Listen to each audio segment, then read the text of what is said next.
Assalamualaikum warahmatullahi wabarakatuh. Hamdan wa syukran lillah alladzi arsala rasulahu bil huda wa dinil haq liyudhhirahu ala dini kullih. Allahumma salli wa sallim ala sayyidina Muhammadin khairil anam alladzi ghaira hadid dunya minadz zulumati ilan nur. Para hadirin, para pemirsa rahimakumullah. Setiap ibadah pasti di dalamnya membutuhkan ilmu yang harus diterapkan dan diamalkan dan dipelajari sebelum melaksanakan ibadah tersebut. Maka sebelum beribadah, wajiblah kita sebagai umat muslim untuk mempelajari ibadah tersebut. Karena apabila tidak memiliki ilmu akan ibadah tersebut, bisa dipastikan kemungkinan besar ibadah tersebut kita tidak mengetahui keabsahannya, sah atau batalnya ibadah tersebut kita tidak tahu. Contoh seperti sholat. Sholat itu wajib suci dari hadas kecil dan besar, dan mandi itu menghilangkan hadas besar dan wudhu menghilangkan hadas kecil. Sementara mandi dan wudhu memiliki rukun-rukunnya tersendiri. Untuk wudhu kita tahu memiliki 6 rukun: niat, membasuh muka, membasuh tangan sampai siku-siku, mengusap sebagian kepala, membasuh kaki sampai mata kaki, dan tertib. Dan mandi pun memiliki rukunnya tersendiri, yaitu niat dan mengaliri air ke seluruh tubuh. Dan di samping rukun-rukun tadi, mandi dan wudhu itu tersebut memiliki beberapa syarat sah, yang apabila syarat sah ini tidak terpenuhi, maka wudhu dan mandi pun tidak sah, tidak dianggap sah, ataupun tidak wudhu atau tidak mandi. Karena syarat sah ini tidak termasuk bagian dari mandi ataupun wudhu, tapi juga wajib terpenuhi. Maka dalam kitab Safinatun Najah karangan Syekh Syalim Al-Hadrami, di sini diterangkan bahwasanya syurutul wudhu'i asyarah. Syarat sah wudhu dan mandi itu ada 10. Yang pertama adalah Islam.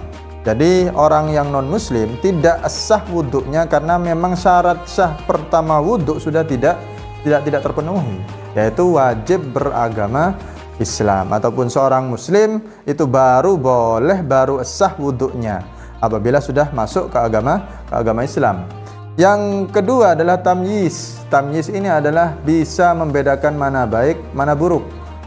Tidak wajib seorang anak-anak itu balik terlebih dahulu baru sah wudhunya. Tapi seorang anak yang belum balik, contoh umur 6 tahun, umur 7 tahun, belum keluar mani ataupun belum haid, mereka sudah sah wudhunya. Karena kenapa? Sudah mengetahui mana baik, mana buruk, mana permen, mana batu, yang mana mau dimakan, yang mana mau dibuang. Itu sudah tahu mereka. Tidak mungkin seorang anak yang umur 7 tahun malah makan batu, karena memang tidak enak. Malah mereka itu akan memilih permen, karena sudah bisa bedakan, sudah tamyiz, sudah bisa membedakan mana buruk, mana baik. Tidak sampai balik pun wudhu tetap sah, selama seorang anak kecil itu bisa membedakan mana baik, mana buruk. Meskipun balik pun tapi tidak tamyiz. Contoh orang yang ODGJ, orang dalam gangguan jiwa, ini kan tidak tamyiz, tidak mengetahui mana baik, mana buruk, karena akalnya sudah terganggu. Maka wudhunya pun juga dianggap tidak sah, karena tidak tamyiz, tidak bisa bedakan mana buruk, mana baik. Seperti itu. Jadi yang kedua adalah tamyiz. Yang ketiga adalah naqa'u anil haidi wan nifas. Seorang perempuan apabila ingin wudhu dan mandinya sah, wajib suci dari haid dan nifas. Maka apabila seorang perempuan masih belum suci dari haid dan nifas, maka dilarang untuk berusaha wudhu ataupun mandi wajib untuk menghilangkan hadas besarnya, hadas-hadasnya, karena memang masih belum selesai, belum berhenti darah tersebut, tapi sudah mulai wudhu dan mandi. Ini dilarang karena memang orang haid dan nifas selama darahnya masih belum berhenti, wudhunya dan mandinya pun tidak akan sah, karena masih belum suci dari haid dan nifas. Yang keempat adalah wa amma yamna'u wusulal ma'ilal basyarah. Dan yang selanjutnya adalah sucinya badan dari hal-hal yang menghalangi air masuk ke dalam kulit, menghalangi air sampai ke kulit. Jadi tidak adanya halangan antara badan dengan air. Jadi sampainya air itu sampai tanpa adanya penghalang. Contoh seperti cat kayu, cat besi yang harus pakai thinner untuk membersihkannya, itu wajib dibersihkan dulu sebelum wudhu. Contoh untuk perempuan pakai kutek itu tidak tidak menyampaikan air ke kuku karena terhalang, karena itu kan pakai lem dan sebagainya macamnya. Jadi kutek atau kuku pasangan itu harus dicopot dulu, dicopot dulu. Dan contoh selanjutnya ketika seorang perempuan yang pakai make up, contoh make up yang sudah berstandar waterproof itu harus dihilangkan dulu itu. Karena apabila waterproof itu kan sudah punya lisensi waterproof, tahan air, maka air pun tidak masuk. Maka untuk sahnya wudhu harus dihapus dulu. Pak, kalau tidak waterproof tidak apa-apa. Kalau tidak waterproof tidak apa-apa, asalkan tidak tebal. Kalau tidak waterproof tapi tebalnya 5 cm ya percuma. Jadi tidak boleh. Jadi orang yang perempuan yang pakai waterproof harus dihilangkan, yang tebal pun harus dikurangi. Sekiranya air itu masuk ke dalam kulit. Jadi salah satu syarat sahnya adalah tidak adanya benda yang menghalangi air sampai ke kulit. Yang selanjutnya wa alla yakuna ala adwin ma yughayyiru ma, tidak adanya benda yang merubah air sampai ke kulit. Jadi kita kan tahu air yang boleh kita gunakan untuk bersuci adalah air yang tohirun mutahhirun, suci dan juga mensucikan. Contoh salah satunya air sumur. Air sumur itu kan suci mensucikan. Jadi apabila ada benda yang merubah air sampai ke kulit, itu dianggap tidak sah wudunya, karena air yang sampai ke kulit sudah berubah jadi tohirun ghairu mutahhirin. Jadi air suci tapi tidak mensucikan. Apa contohnya? Contoh sabun.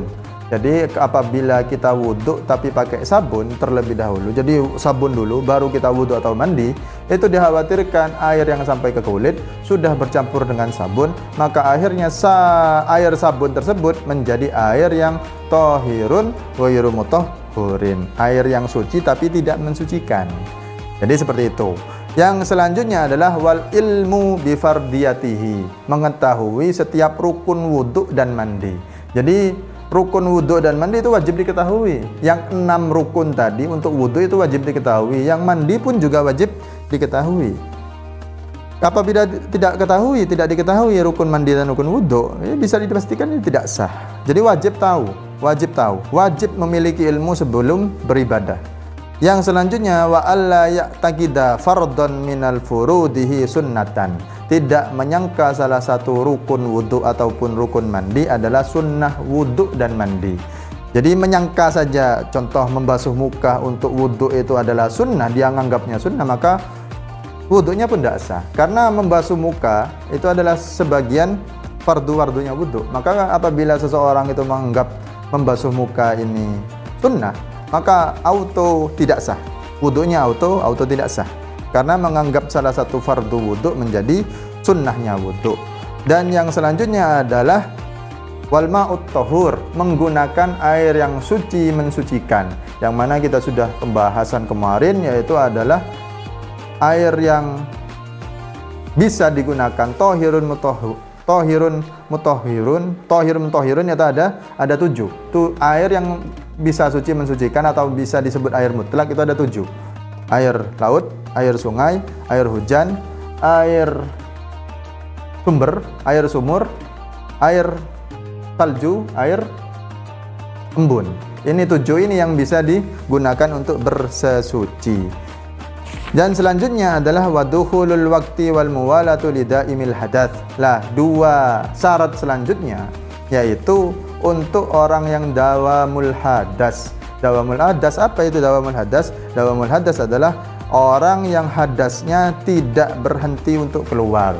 Bisa dikarenakan satu cercer, ayan-ayanan itu, orang yang tidak bisa menahan kencingnya untuk keluar.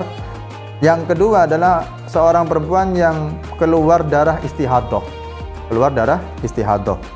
Darah istihadah apa? Darah penyakit yang darah yang keluar yang tidak mencukupi syarat menjadi darah haid ataupun darah nifas. Jadi darah istihadah ini seorang perempuan yang apabila keluar darah istihadah tetap dianggap suci, wajib sholat, wajib puasa, dan tidak wajib mandi karena darahnya bukan darah haid dan darah nifas, masih dianggap suci. Jadi tetap wajib sholat. Dan yang kedua, 2 syarat sah yang terakhir adalah wadukhulul waqti, masuknya waktu sholat untuk dawamul hadas. Orang yang tidak bisa berhenti berhadas itu ketika wudhu, hukum kekuatan wudhunya sama seperti tayamum. Kekuatan wudhunya sama seperti tayamum. Orang yang dawamul hadas, hadasnya tidak bisa berhenti, maka kekuatan wudhunya sama seperti kekuatan tayamum. Bagaimana kekuatan tayamum? Wudhu yang dilakukan oleh dawamul hadas kekuatannya seperti kekuatan tayamum, maka hanya bisa dilaksanakan ketika masuknya waktu sholat, dan yang kedua hanya bisa digunakan untuk satu kali pekerjaan fardu dan beberapa kali pekerjaan sunnah. Itu untuk wudhu bagi orang yang dawamul hadas, orang yang hadasnya tidak berhenti.